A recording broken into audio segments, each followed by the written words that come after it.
Babala po ang City Health Office Dagupan sa banta po ng sakit na leptospirosis ngayong panahon na muli ng tag-ulan. Ayon kay Dr. Maria Julita de Venecia, isa sa ang leptospirosis sa tinututukan ng sakit na posibleng makuha mula po sa naipong tubig ulan o di kaya ay pagbaha, lalo na sa mga lugar kung saan walang kasiguruhan ang kalinisan. Yung pag magwi-wade ka sa contaminated na tubig baha na nataihan ng daga, yan, pwedeng mag-cause ng sakit. Also, pag tag-ulan, alam natin, tumataas ang cases ng dengue fever.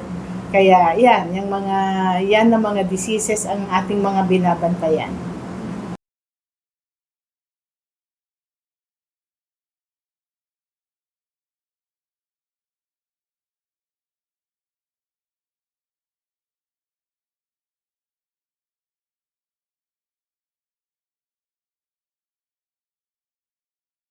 Kung sakaling lulusong sa tubig na baha at kung lumusong man ay agad na sabunin ng mga paa upang maalis ang mga dumi at hindi na mabiktima ng nasabing sakit. IFM News. IFM News. IFM News.